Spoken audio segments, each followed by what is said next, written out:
Hey guys, Peter here. This video is going to be basically another continuation of our inversions lesson, except this time now we're going to apply these chords to a song to see how we can use it to really put together and make some good music, and how these inversions really factor into that. And so we're going to be applying the song Let It Be from the Beatles. Okay, it's one I think a lot of people know already, and a lot of people at least heard of, and it's all in the key of C, and so we're going to be talking about a few things. This key, the scale, okay, we will learn those so that we understand how everything fits and works together, and then we'll learn the chords in the key signature, all of them, and then apply some of them to the song. Let's go ahead. Oh, actually, before we do get started, please make sure you hit that subscribe button, hit the little notification bell if you haven't done so already, and please make sure to hit the thumbs up on the video. Thank you guys so much for being here. Let's get started. So we're doing this video is inversion still, again a continuation. We're doing everything in the key of C, okay? Now what does that mean? What is a key? Okay, a key is basically a collection of pitches that we can arrange into a scale, and is the basis for really any sort of musical composition, whether it be a classical piece, pop music, whatever kind of music you listen to. All music has a key, okay? And with that key, like I said, it's a collection of pitches that can be arranged into a scale. And the scale that we're using is the C major scale because we're going to be in the key of C. Okay, so what is a scale? A scale is a progression of notes that ascend up and descend down. They come back and they go in a specific order. And all scales have a specific order to them. Right now we're focusing on major, so this major has a specific order. We're not going to go over that order. I'm just going to teach you the notes today.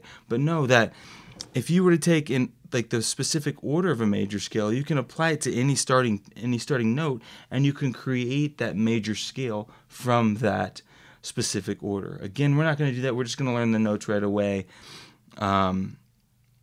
But know that major has a specific order, minor has a specific order. If you're doing other scales like pentatonic scales, they have a specific order. Any scale, chromatic scale, right? All of these scales have a specific order. So today we're focusing on the key of C, and so we're going to be focusing on the scale of C, C major scale, okay? So scales, what they do is they go from letter name to letter name. So in this case, C, we're going to go from C to C without skipping any letters. So C, D, E, F, G, A, B, C. The good thing about the key of C is that there's no sharps or flats. So we don't have to worry about playing any of these black notes. We don't have to, it's not going to be too confusing because we're going to be keeping everything right here on the white keys, making things a little bit easier on us. Okay, so let's go over that scale, okay? The scale of C, again, starting from C going to C, we're going to start on C, but our right hand is going to start with our thumb. So let's do our right hand only. Okay, first note C. Again, all white keys. C, thumb, D to E, and you guys can see this in front.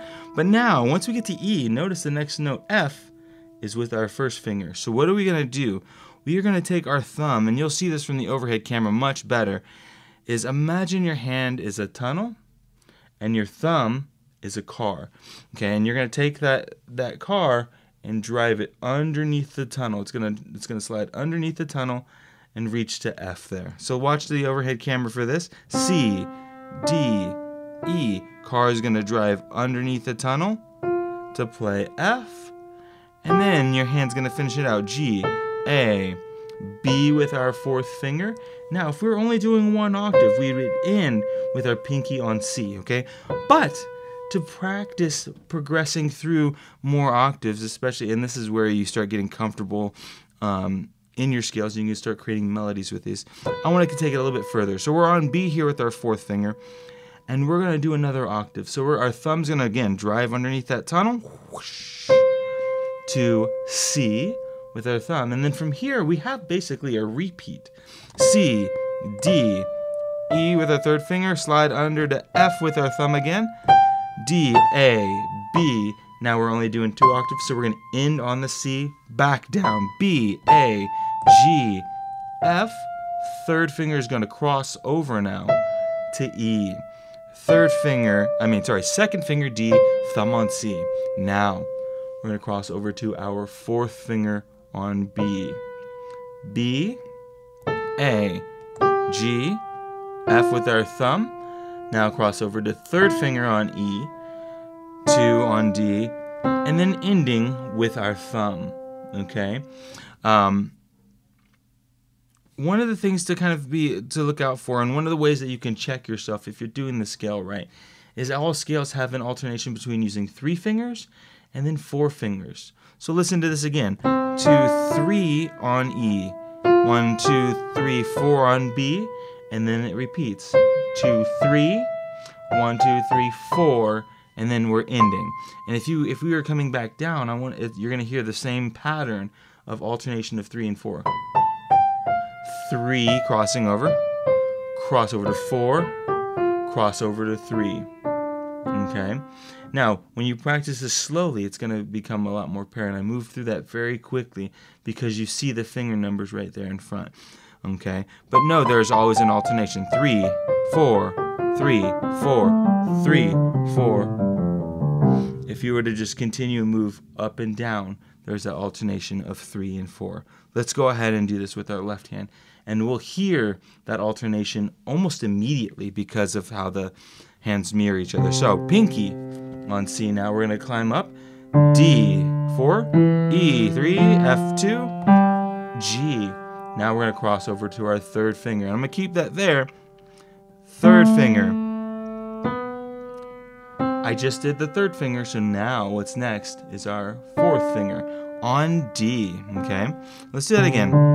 C, D, E, F, G, just following up the hand. Third finger on A, finishing out the rest of the hand. Now fourth finger on D, 4D, 3E, 2F. Now 3 finger on A. And now back down. The same thing we're going to do here is we're going to use that tunnel and drive the car underneath. Thumb A, 2B, 3A, thumb on G. D, F, E. Thumb is going to drive underneath to C. Keep going. Here we go. B, A. Thumb is going to drive underneath to G. F, E. And then from here, we can just finish out the hand, ending on that low C. Now, we're not going to do it both hands together, but you should practice. And something to think about when you do practice this, for this particular key, it's very helpful, is your third fingers will line up. Okay? And again, you can see this here. 3, 3, 3, 3. But you should practice. You should practice these more than one octave, hands together. But if you're beginning, just do one. Take it nice and easy. And then back down. You can even go slower than this, but I want to give you an idea of what it'll sound like putting those hands together. Okay? Work on that. It's very, very important. Don't skip over that just to get to the fun stuff with the chords, okay? Practice this very much so. Okay? Now, we learned the scale. So we have an idea of all of the notes within the key. So now putting the chords together for the key is going to be easier because now we understand what notes are part of this key. Okay, chords, all chords are based on skips. What does that mean? I mean letter skips. Let's start with C. I'm going to put my thumb on C. I'm going to skip a letter to D. I'm sorry, skip a letter to E. Now I'm going to skip the next letter, F, to G. Okay, I have now C, E, and G. And all I'm doing, because I'm in the key of C, is I'm skipping scale degrees. I don't want you to think, if you know some other scales, I don't want you to think in terms of those letter skips. It's best to think in terms of the scale degree skips because that gives you the correct notation within the key. I'll give you another example. let's say I was in the key of D, and I'm not going to go too much into this, but the key of D has F sharp and C sharp. So 1, 2, 3, 4, 5. If I take the 1, I skip the 2nd degree, move to the 3rd degree, skip the 4th degree, and move to the 5th. I've created the chord that applies to this key. I hope that makes sense. You know, it's going to be D, F sharp, and A, and notice D, F, and A, they're all skips. D skips E to F and skips G to A. But if I just did normal skips, D, F, A, that's not within the key signature. So scale degree skips makes it a little bit easier. One of the things too is if you have seen my other videos, which I hope you have, I do a video lesson on how to find all of your major chords. And so if that makes it easier for you to learn the chords, that's fine. But we're going to keep it all in the key, so I think using these scale degree skips is going to be the best for you. So C, we'll skip D to E, skip F to G. Now what we're going to do is we're going to take everything and move it up, because now we're in the key of C. We're going to take everything, move it up 1. Now we're on D. This chord is going to be our D minor chord. Now I'm going to tell you that it's a minor. If you don't hear the difference between that major sound and a minor sound, it's okay. The way I think about majors, I think happy and bright. Okay? And the way I think of minor is kind of dark and sad. And I think a lot of people think like that. Major happy, minor kind of sad. Happy. Okay? The next chord is going to be our D minor chord. Okay, let's go and keep moving up. Here we go. E, G, and B is going to be our E minor chord. F major, F, A, and C. Okay, next one. G, B, and D is our G major chord. Next one. A minor, A, C, and E. And last but not least, we have our B diminished chord. B, D, and F. Now, this one sounds different than major and minor, and it's because of the way that it's formed. I don't want to get too much into that right now, but something to remember is if you ever do see it in music, B diminished, you know exactly what to play. Okay, what you'll see is B with that little degree symbol is the symbol that we use for a diminished sign. Okay, so B diminished, okay? Notice, every chord that I've played is all in the white keys, so all these chords are based in that key of C. Okay?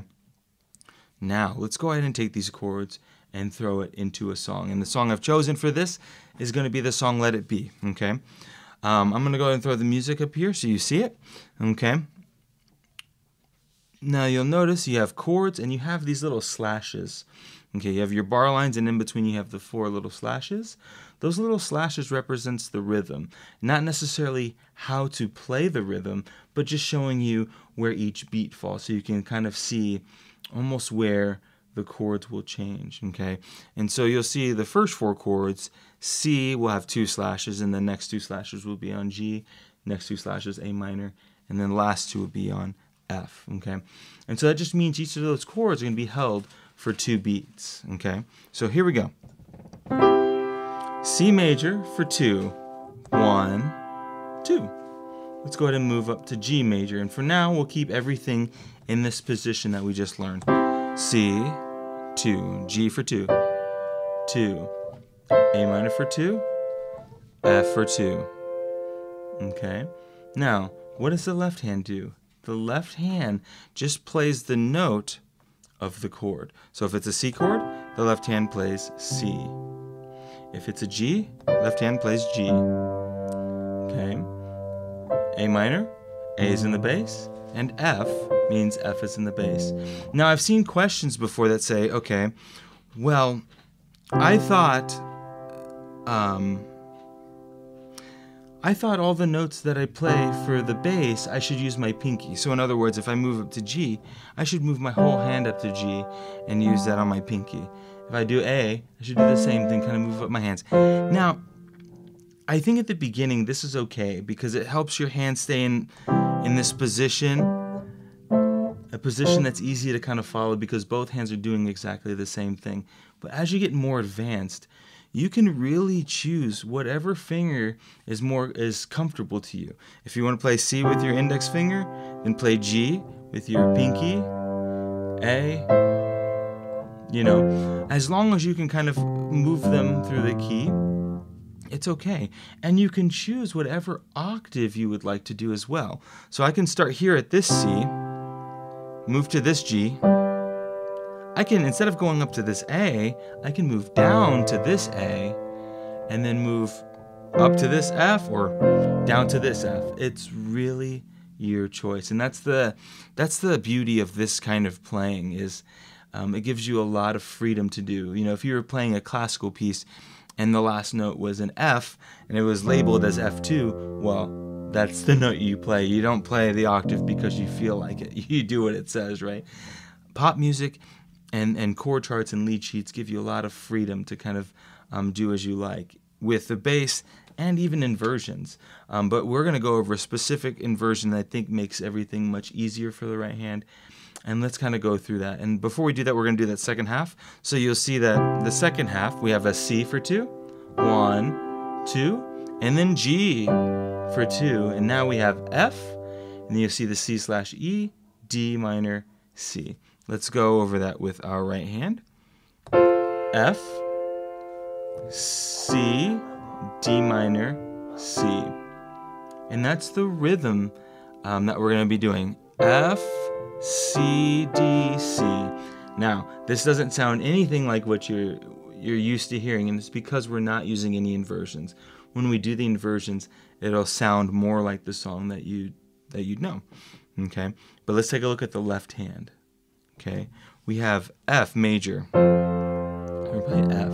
The next chord is C/E.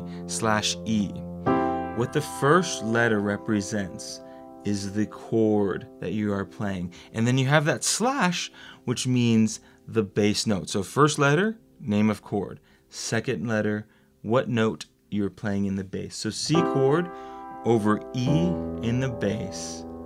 And then the last two are straightforward, D minor and then C. So the left hand's literally just going to walk down. F, E, D, C. F, E, D, C. And when we put this with the inversions, you'll hear that same step down with the right hand. Let's go over inversions. Here we go. Now, what I like to do from this, with my inversions, I like to keep everything around middle C. The big reason is because you can use notes higher than middle C, but I think it gives you a different effect, a lighter sound maybe for a contrast in a piece. I don't think it's something that you should play for the song. I think it's something that you should use in contrast. And let me give you an example of that. I'm going to play this inversion. A minor. Oh, sorry.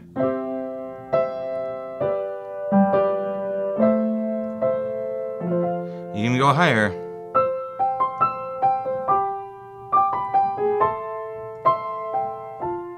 So it gives you just a different feel, a different effect. And I like using that as contrast. Maybe not at the beginning, or maybe you do want to start at the beginning to be a little bit lighter, but use it as contrast, not where you start, okay?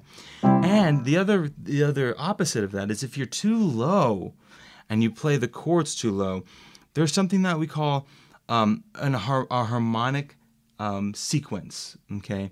And I'm going to try to explain this the best way that I can for you guys to understand this at home.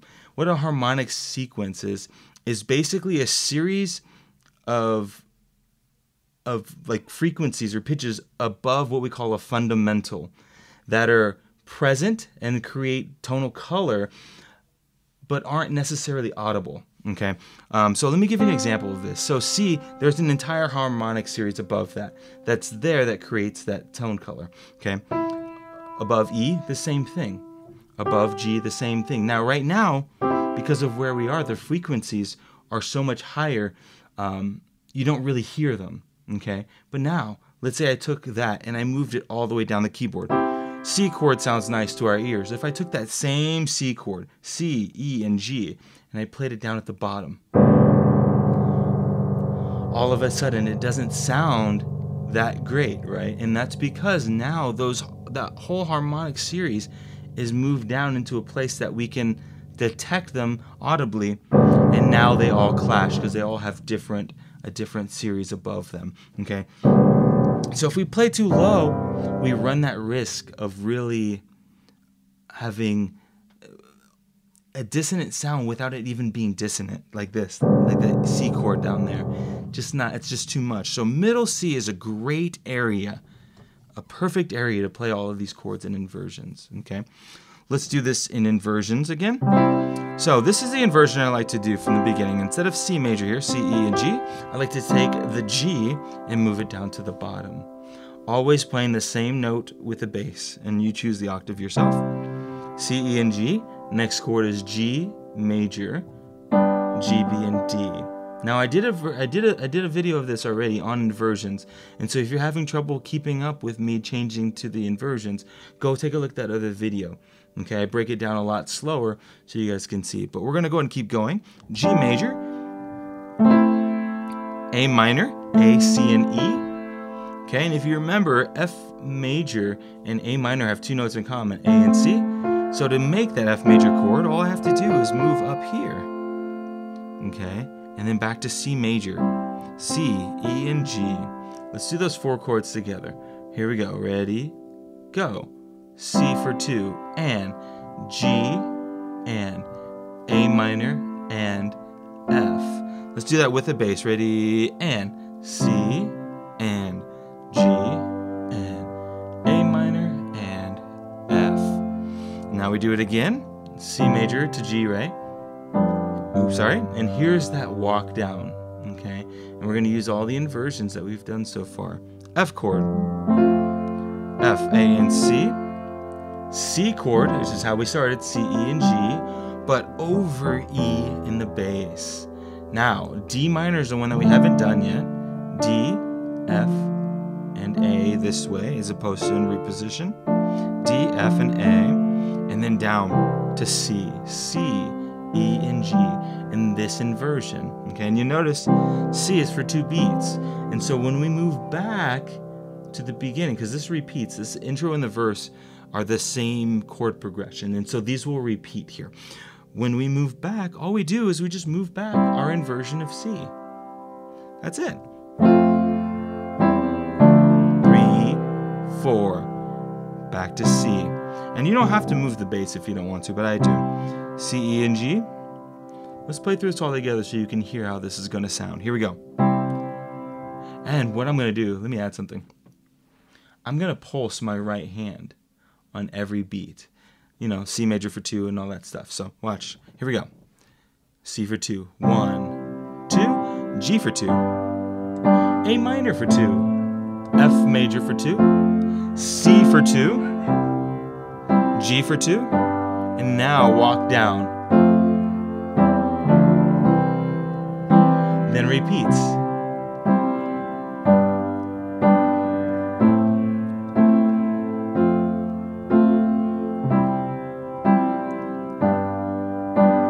Walk down. And that's pretty much how the song is going to sound. Now, they use a couple of different extension chords on like the F chord, but I don't want to go over that right now. I just want to focus on getting the inversions and applying them to the chords that we know already. Okay, let's go ahead and take a look at what the chords are going to be for, this is the, sorry, I should say that these are the chords for the intro and the verses, so that's all the same. Let's take a look at the chorus, and I'll put these chords up here. We start with A minor for 2. And then you'll see A minor for 2, G for 2, F for 2, C for 2. So let's do that. And I'm going to go ahead and start pulsing right away because these are chords that we've already done. So if this moves too fast, just take a pause and study it. Here we go. A minor for 2. 1, 2. G for 2. F major for 2. C for 2. Now we've already done this part as well. C for 2. G for 2 with the walk down. Here we go. And that's the chorus, and I think it does repeat. I'm not sure how many times, but you'll have to listen to this in your music, okay? Let's do that again from A minor. Here we go. Ready, go. 1, A for 2, G for 2, C for 2, C for 2, C, G. Here's the walk down.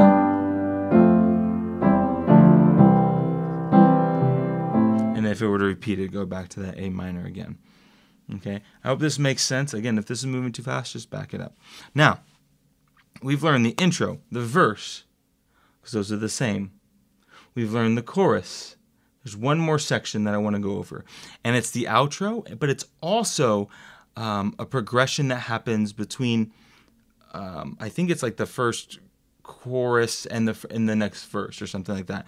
But it's this little filler line, and what we're going to do is it's going to be the same walk down that we've learned, but instead of being here, we're going to move up an octave for it all. So F major, and you'll see it here in front of you, the F, C over E, D, C, same thing, just an octave higher. F chord, C over E, D minor, C, in that same rhythm.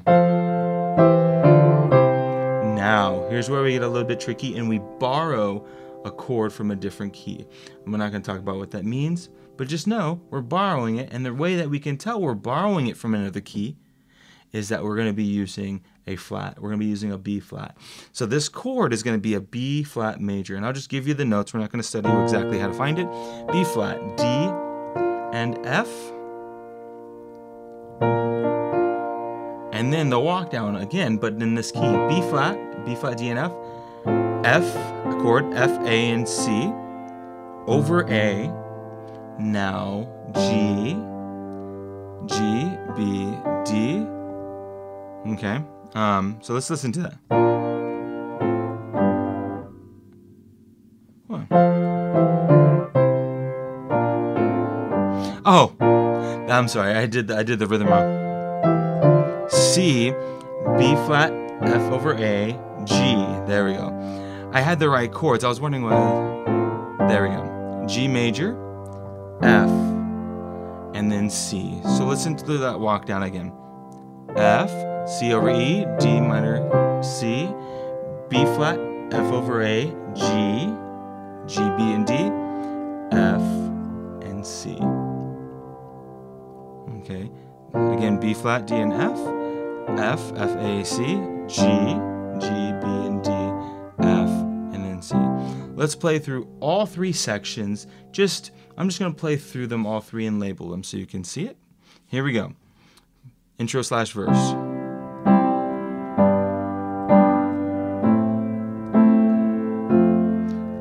C.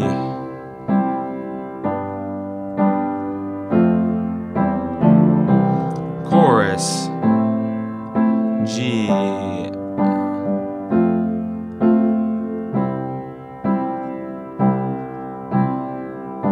Walk down, here we go. Outro, we're gonna move up the octave.